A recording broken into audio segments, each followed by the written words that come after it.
Hi all, welcome to Shadow Broadcasting Free Path IAS. I am Rindo Raj. നമ്മൾ class continue ചെയ്യാം. നമ്മൾ പഠിച്ചുകൊണ്ടിരിക്കുന്നത് എന്താണ്? Salient features of Indian constitution അല്ലേ? Indian ഭരണഘടന വേരിയസ് സവിശേഷതകൾ. അടുത്ത ഒരു പെക്യുലിയർ ഫീച്ചറാണ് mix of parliamentary sovereignty and judicial supremacy. എന്ന് പറയുമ്പോൾ ചില രാജ്യങ്ങളിൽ അവിടെ പാർലമെൻറ്റ് വളരെ പരമാധികാരമുള്ളൊരു സ്ഥാപനമായിരിക്കും. എന്നാൽ നമ്മുടെ പാർലമെൻ്റ് അല്ല, അത്രയും പരമാധികാരമുള്ള സ്ഥാപനമല്ല. എന്നാൽ ചില രാജ്യങ്ങളിൽ ജുഡീഷ്യറി എന്തായിരിക്കും? വളരെ മോസ്റ്റ് പവർഫുൾ ഓർഗനായിരിക്കും. എന്നാൽ നമ്മുടെ കോടതി എന്തല്ല, അവരുടെ അത്രയും പവർഫുൾ അല്ല. സോ രണ്ടിൻ്റെയും ഒരു മിക്സാണ് നമ്മുടെ പാർലമെൻറ്റും നമ്മുടെ കോടതിയും. അതാണ് ഈ ആശയം ഉദ്ദേശിച്ചിരിക്കുന്നത്, mix of parliamentary sovereignty and judicial supremacy. ഇതിലേക്ക് പോകണമെങ്കിൽ നമ്മൾ ജസ്റ്റ് ഒന്ന് 3 കോൺസ്റ്റിറ്റ്യൂഷനെ കമ്പയർ ചെയ്യേണ്ടിയിരിക്കുന്നു. ഒന്ന് UK കോൺസ്റ്റിറ്റ്യൂഷൻ, ഒന്ന് ഇന്ത്യൻ കോൺസ്റ്റിറ്റ്യൂഷൻ, ഒന്ന് അമേരിക്കൻ കോൺസ്റ്റിറ്റ്യൂഷൻ. സോ ശ്രദ്ധിച്ചിരിക്കുക, ഒരുപാട് കഥകളായിട്ടും ആശയങ്ങളും പറയാനുണ്ട്. സോ ശ്രദ്ധിച്ചിരിക്കുക. Let's begin with UK constitutions. See, UK written constitution ആണോ അൺറിട്ടൺ കോൺസ്റ്റിറ്റ്യൂഷൻ ആണോ? UK എന്താണ്? അൺറിട്ടൺ കോൺസ്റ്റിറ്റ്യൂഷൻ ആണ്.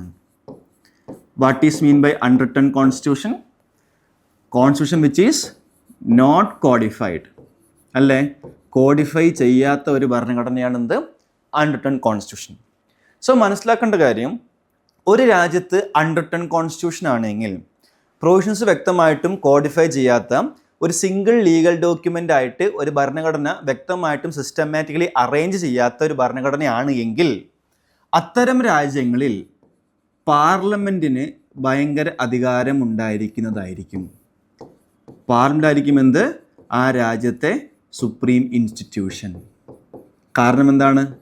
അവർക്ക് വ്യക്തമായിട്ടുള്ള എഴുതപ്പെട്ട ഭരണഘടനയില്ല, എല്ലാം പ്രോപ്പർലി എന്തല്ല, കോഡിഫൈ ചെയ്തിട്ടുമില്ല. അത്തരം ഒരു രാജ്യമായതുകൊണ്ട് തന്നെ അവരുടെ പാർലമെൻറ്റ് എന്ത് തീരുമാനമെടുക്കുന്നു, അല്ലെങ്കിൽ അവരുടെ പാർലമെൻറ്റ് എന്ത് നിയമങ്ങൾ കൊണ്ടുവന്നാലും that is considered to be valid. കാരണം എന്താണ്? അവർക്ക് എഴുതപ്പെട്ട ഭരണഘടനയില്ല. ഈ നിയമങ്ങൾ പരിശോധിക്കുന്നതിൻ്റെ ഭാഗമായിട്ട്, കമ്പയർ ചെയ്യുന്നതിൻ്റെ ഭാഗമായിട്ട് എന്തില്ല? എഴുതപ്പെട്ട ഭരണഘടനയില്ല. സിമ്പിളായിട്ട് പറയാം, ഇന്ത്യക്ക് എന്തുണ്ട്? റിട്ടൺ കോൺസ്റ്റിറ്റ്യൂഷൻ ഉണ്ട്, അല്ലേ? അതിൻ്റെ അർത്ഥം എന്താണ്? എല്ലാ പ്രൊവിഷനും വ്യക്തമായിട്ട് കോഡിഫൈ ചെയ്തിട്ടുണ്ട്, വിശദീകരിച്ച് കോഡിഫൈ ചെയ്തിട്ടുണ്ട്. അപ്പോൾ തിങ് ഈസ് ദാറ്റ് നമ്മുടെ പാർലമെൻറ്റ് ഇൻ കേസ് ഒരു നിയമം കൊണ്ടുവരികയാണെന്ന് വിചാരിക്കുക, നമ്മുടെ കോടതിക്ക് എന്ത് ചെയ്യാം? ഈ പാർലമെൻറ്റ് കൊണ്ടുവന്ന നിയമങ്ങൾ നമ്മുടെ ഭരണഘടനാ പ്രൊവിഷൻസുമായിട്ട് മാച്ചിങ് ആണോ എന്ന് ആർക്ക് നോക്കാം? നമ്മുടെ കോടതിക്ക് നോക്കാം, അല്ലേ? അങ്ങനെ അതിൻ്റെ അർത്ഥം എന്താണ്? നമ്മുടെ കോടതിക്ക് ജുഡീഷ്യൽ റിവ്യൂ ചെയ്യാം. നമ്മുടെ പാർലമെൻ്ററി നിയമങ്ങളോ സംസ്ഥാന നിയമങ്ങളോ നമ്മുടെ ഭരണഘടനാ പ്രൊവിഷൻസ് പാലിച്ചുകൊണ്ടാണോ വന്നതെന്നോ നമ്മുടെ ഭരണഘടനാ പ്രൊവിഷനെ ലംഘിച്ചുകൊണ്ടാണോ വന്നതെന്ന് ആർക്ക് നോക്കാൻ സാധ്യമാണ്? നമ്മുടെ ജുഡീഷ്യറിക്ക് നോക്കാൻ സാധ്യമാണ്. നോക്കാൻ എങ്ങനെ സാധ്യമായി? Because we are having a written constitution where provisions are clearly codified. അതുകൊണ്ടാണ് നമ്മുടെ കോടതിക്ക് ഒരു പാർലമെൻ്ററി നിയമങ്ങൾ കമ്പയർ ചെയ്ത് നോക്കാൻ വേണ്ടിയിട്ട് സാധിക്കുന്നത്. എന്നാൽ UK എങ്ങനെയാണോ? അവിടെ എന്താണ്? അൺറിട്ടൺ കോൺസ്റ്റിറ്റ്യൂഷനാണ്. സോ കോഡിഫൈ ചെയ്യാത്ത, സിസ്റ്റമാറ്റിക്കലി അറേഞ്ച് ചെയ്യാത്ത ഒരു ഭരണഘടന ആർക്കുണ്ട്? അവർക്കുണ്ട്. അതുകൊണ്ട് തന്നെ പാർലമെൻ്റ് ലോ കൊണ്ടുവരികയാണെങ്കിലും അതിനെ കമ്പയർ ചെയ്ത് നോക്കുന്നതിൻ്റെ ഭാഗമായിട്ട് അവർക്ക് എന്തില്ല? ഒരു റിട്ടൺ ഭരണഘടന ഇല്ല. അതുകൊണ്ട് തന്നെ അത്തരം രാജ്യങ്ങളിൽ പാർലമെൻറ്റ് എന്തായിരിക്കും? ഒരു സുപ്രീം സ്ഥാപനമായിരിക്കും. വിച്ച് മീൻസ് അവിടെ പാർലമെൻറ്റ് ലെജിസ്ലേച്ചറിനകത്ത് എന്ത് നിയമങ്ങൾ കൊണ്ടുവന്നാലും, പാർലമെൻറ്റ് പാസ്സാക്കി എന്ത് നിയമങ്ങൾ കൊണ്ടുവന്നാലും ആ നിയമം എന്തായിരിക്കും? വാലിഡ് ആയിരിക്കും. കാരണം ആ ഒരു പാർലമെൻ്ററി നിയമങ്ങൾക്ക് ഒരു ഭരണഘടനയെ തുല്യമായ വാല്യൂ അവർ കൽപ്പിച്ചു കൊടുക്കുന്നുണ്ടായിരിക്കും. കാരണം എന്താണ്? അവർക്ക് റിട്ടൺ കോൺസ്റ്റിറ്റ്യൂഷൻ ഇല്ല, they have an unwritten constitution. അതുകൊണ്ട് തന്നെ their parliamentary laws are supreme which is considered to be having a constitution significance. ഒരു ഭരണഘടനയ്ക്ക് തുല്യമായ ഒരു വാല്യൂ അതിനുണ്ടായിരിക്കും. അപ്പോൾ എന്ത് സംഭവിക്കുന്നു? അത്തരം രാജ്യങ്ങളിൽ പാർലമെൻറ്റ് എന്താണ്? ദി സോവറിൻ അതോറിറ്റിയാണ്. This is what mean by parliamentary sovereignty in UK or a country which is having unwritten constitution. So repeat once again, ഒരു രാജ്യത്ത് അൺറിട്ടൺ കോൺസ്റ്റിറ്റ്യൂഷൻ ആണെങ്കിൽ, കോഡിഫൈ ചെയ്യാത്ത ഭരണഘടനയാണ് എങ്കിൽ അത്തരം രാജ്യങ്ങളിൽ പാർലമെൻറ്റ് എന്ത് ലോ കൊണ്ടുവന്നാലും that is considered to be constitutional importance, it is considered to be valid. അതിൻ്റെ അർത്ഥം എന്താണ്? അത്തരം നിയമങ്ങൾക്ക് ജുഡീഷ്യൽ റിവ്യൂ വളരെ എന്ത് തന്നെയായിരിക്കും? ലിമിറ്റഡ് ആയിരിക്കും. കോടതിക്ക് പൊതുവെ അത്തരം പാർലമെൻ്ററി നിയമങ്ങളെ ചോദ്യം ചെയ്യാൻ എന്തല്ല സാധ്യമല്ല. Clear? That's why in UK they are having a limited judicial review. So legislative കാര്യങ്ങൾ അവർക്ക് എന്തുണ്ടായിരിക്കുന്നല്ല, റിവ്യൂ ഉണ്ടായിരിക്കുന്നല്ല. എന്നാൽ സർക്കാർ എടുക്കുന്ന തീരുമാനങ്ങൾ, എക്സിക്യൂട്ടീവ് കാര്യങ്ങൾക്ക് കോടതിക്ക് എന്ത് ചെയ്യാവുന്നതാണ്, റിവ്യൂ ചെയ്യാവുന്നതാണ്. ബട്ട് ലെജിസ്ലേറ്റീവ് കാര്യങ്ങൾ കോടതിക്ക് എന്ത് സാധ്യമല്ല, റിവ്യൂ ചെയ്യാൻ പൊതുവെ സാധ്യമല്ല. Because they are having unwritten constitution by which of that their parliament is the sovereign authority. This is what mean by parliamentary sovereign. അങ്ങനെ ഒരു പാർലമെൻ്ററി സോവറിനിറ്റി ഉള്ള രാജ്യമാണോ ഇന്ത്യയുടേത്? അല്ല. കാരണം എന്താണ്? We have A written constitution. അപ്പോൾ നമ്മുടെ പാർലമെൻറ്റ് എന്ത് നിയമം കൊണ്ടുവന്നാലും എന്തുമായിട്ട് മാച്ച് ആയിരിക്കണം? ഭരണഘടനാ പ്രൊവിഷൻസ് പാലിച്ചുകൊണ്ടായിരിക്കണം നിയമം കൊണ്ടുവരുന്നത്. അല്ലെങ്കിൽ ഭരണഘടനാ വാല്യൂസിനെ പ്രൊമോട്ട് ചെയ്യുന്ന പോലെ ആയിരിക്കണം നമ്മൾ എന്ത് കൊണ്ടുവരേണ്ടത്, നിയമം കൊണ്ടുവരേണ്ടത്. അങ്ങനെ കൊണ്ടുവന്നില്ല മീൻസോ കോടതിക്ക് എന്തുണ്ട്? ജുഡീഷ്യൽ റിവ്യൂ ഉണ്ട്. കോടതിക്ക് വേണമെങ്കിൽ ആ നിയമത്തിനെ ഭരണഘടനാ വിരുദ്ധമാക്കി പ്രഖ്യാപിക്കാവുന്നതുമാണ്.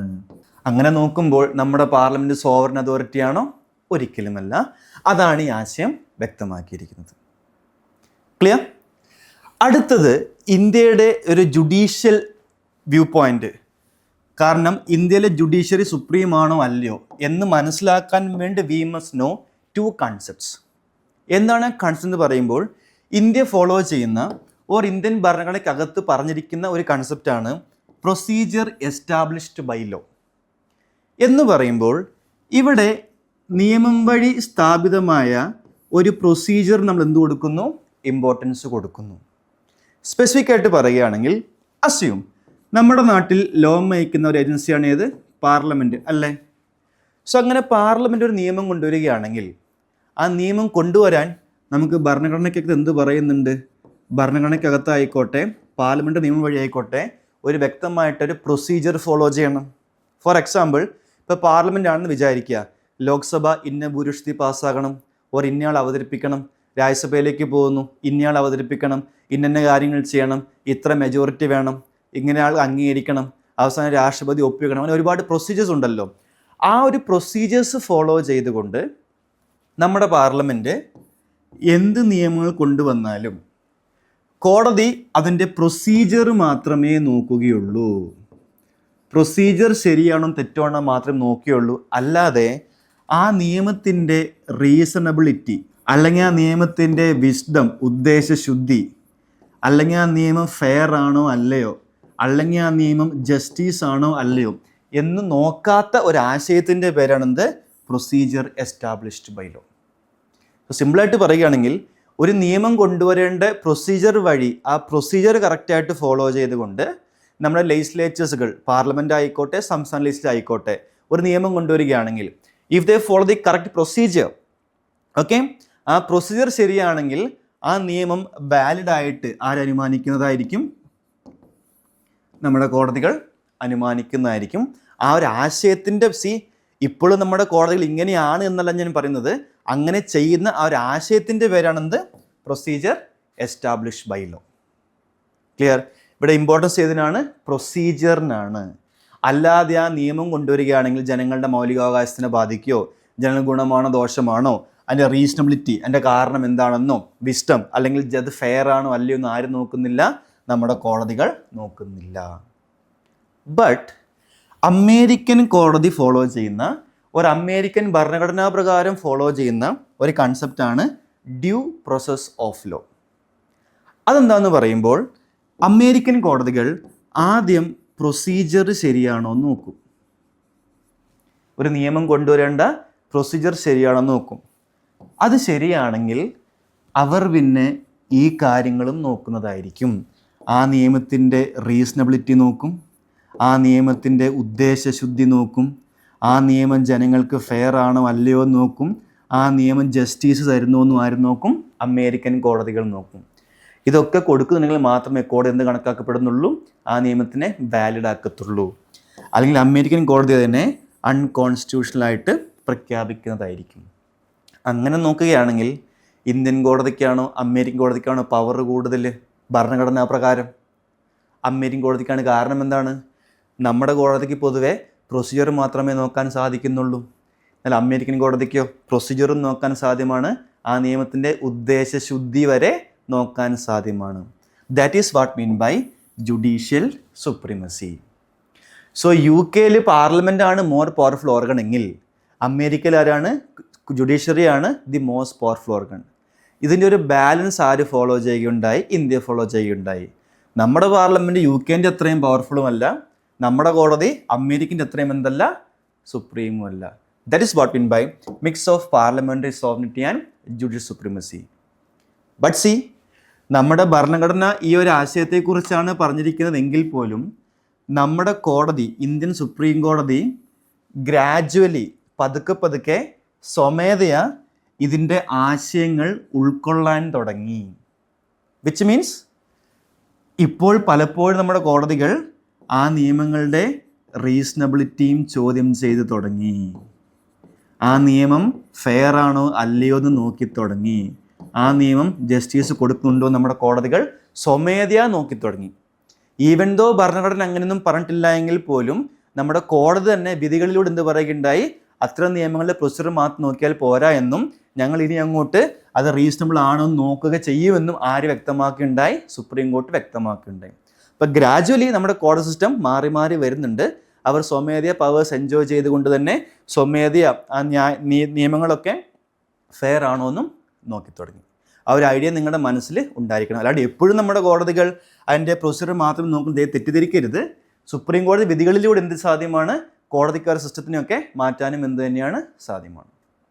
This is what mean by mix of parliamentary sovereignty and judicial supremacy. Clear? Fine. അടുത്ത ഒരു ഫീച്ചറാണ് സിംഗിൾ സിറ്റിസൺഷിപ്പ്. എന്താണ് സിംഗിൾ സിറ്റിസൺഷിപ്പ്? ഏക പൗരത്വം അല്ലേ? നമുക്ക് വേറെ വേറെ പൗരത്വം ഉണ്ട്, ഓരോ ഇന്ത്യക്കാർക്കും ഇല്ല. നമുക്ക് ഏത് പൗരത്വം മാത്രമേ ഉള്ളൂ? V have only an Indian പൗരത്വം. സി, ഇന്ത്യ ഒരു ഫെഡറൽ രാജ്യമാണെന്ന് ഓർക്കണം അല്ലേ? എന്താണ് മീൻ ബൈ ഫെഡറൽ രാജ്യം?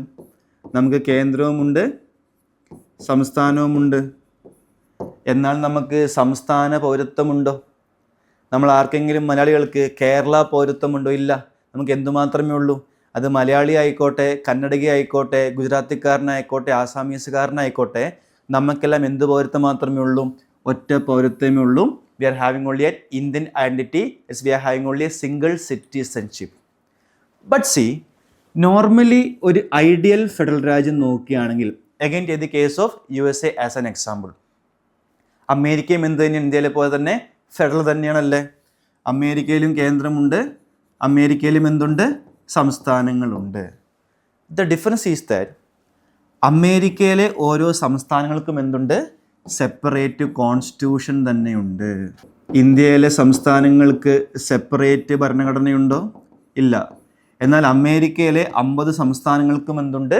സെപ്പറേറ്റ് ഭരണഘടന തന്നെയുണ്ട്. സോ അമേരിക്കയിൽ കേന്ദ്ര കോൺസ്റ്റിറ്റ്യൂഷനുമുണ്ട്, 50 സംസ്ഥാന ഭരണഘടനകളുമുണ്ട്. എന്തിനു വേണ്ടിയിട്ടാണ്? ആ റെസ്പെക്റ്റീവ് സംസ്ഥാനം എങ്ങനെ ഗവേൺ ചെയ്യാൻ തീരുമാനിക്കുന്ന ആരായിരിക്കും? ആ സ്റ്റേറ്റ് കോൺസ്റ്റിറ്റ്യൂഷൻ ആയിരിക്കും. ഉദാഹരണം, ഇപ്പം ന്യൂയോർക്ക് എന്ന് പറഞ്ഞ സംസ്ഥാനത്തിൻ്റെ ഗവേൺസ് മെക്കാനിസം തീരുമാനിക്കുന്നതായിരിക്കും ന്യൂയോർക്കിലെ സ്റ്റേറ്റ് കോൺസ്റ്റിറ്റ്യൂഷൻ ആയിരിക്കും. മനസ്സിലായോ? അതുകൊണ്ട് തന്നെ അത്തരം സംസ്ഥാനങ്ങൾക്കും ആ സംസ്ഥാനത്തിലെ ആൾക്കാർക്ക് പ്രത്യേക പൗരത്വം കൊടുക്കാവുന്നതാണ്. അതിൻ്റെ അർത്ഥം എന്താണ്? ഒരു അമേരിക്കക്കാരൻ എന്ന് പറഞ്ഞൊരു വ്യക്തി American പൗരനുമാണ്.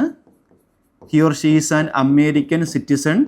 Also he or she is a New York citizen or a Washington citizen or a Florida citizen. അതിൻ്റെ അർത്ഥം എന്താണ്? ആ സംസ്ഥാന ഭരണഘടനാ പ്രകാരം ആ സംസ്ഥാനത്ത് ഒരു വ്യക്തിക്ക് എന്ത് സാധ്യമാണ്? സെപ്പറേറ്റ് പൗരത്വം വരെ കൊടുക്കാൻ സാധ്യമാണ്. സോ ഒരു അമേരിക്കക്കാരൻ, പുള്ളി അമേരിക്കൻ പൗരനുമാണ്, ഒരു ന്യൂയോർക്ക് പൗരനും കൂടിയാണ്, ഓരോ വാഷിംഗ്ടൺ പൗരനും കൂടിയാണ്, ഒരു ഇന്ത്യാന പൗരനാണ്, ഒരു അലാസ്ക പൗരനാണ്. അവിടെ സ്റ്റേറ്റ് പൗരത്വവും ഉണ്ടായിരിക്കുന്നതാണ്.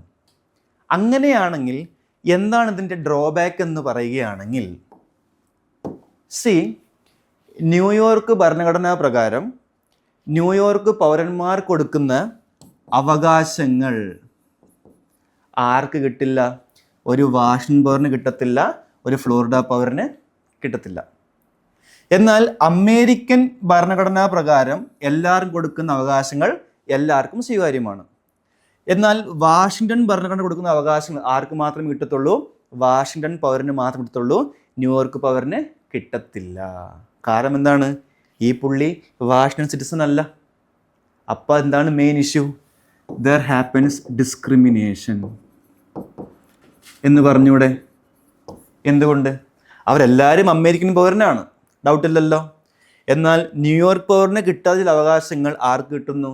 ഒരു വാഷിങ്ടൺ പൗരന് കിട്ടുന്നു. പുള്ളിക്ക് കിട്ടാത്ത ആർക്ക് കിട്ടുന്നു? ഒരു അലാസ്ക പൗരന് കിട്ടുന്നു, ഒരു ഇന്ത്യാന പൗരന് കിട്ടുന്നു, ഒരു ഫ്ലോറിഡ പൗരന് കിട്ടുന്നു. സോ പൗരന്മാർക്കിടയിൽ തന്നെ എന്ത് വരുന്നുണ്ട്? ഒരു കൈൻഡ് ഓഫ് വേർതിരിവ് വരുന്നുണ്ട്. എവിടെ? In USA. Because they are having separate constitution and they provide separate citizenship by which of that they are getting separate state rights as well. ഇന്ത്യയിൽ എങ്ങനെയാണോ? ഒരിക്കലുമല്ല. We have only a single constitution അല്ലേ? We have only a single citizenship അല്ലേ? So എല്ലാ പൗരന്മാർക്കും ഈ ഒറ്റ ഭരണഘടനയ്ക്കകത്താണ് നമ്മുടെ ഓരോ ആൾക്കാരുടെയും മൗലിക അവകാശങ്ങളെക്കുറിച്ച് പറഞ്ഞിരിക്കുന്നത്. സോ ഞാനെന്ന മലയാളി ആയിക്കോട്ടെ, മോദി എന്ന വേറെ നാട്ടുകാരനായിക്കോട്ടെ, ഒരു ആസാമീസുകാരനായിക്കോട്ടെ, രാഹുൽ ഗാന്ധി എന്ന വേറെ നാട്ടുകാരനായിക്കോട്ടെ, ആര് തന്നെ ആയിക്കോട്ടെ, എല്ലാവരുടെയും അവകാശങ്ങൾ എന്ത് തന്നെയായിരിക്കും? ഒന്ന് തന്നെയായിരിക്കും. Why? Because we have only a single constitution and we have only a single citizenship. ഇതും നമ്മുടെ ഭരണഘടന എന്താണ്? ഒരു പ്രത്യേക സവിശേഷത തന്നെയാണ്. Clear? So that's all for the timing. Let's continue in the coming classes. Bye then.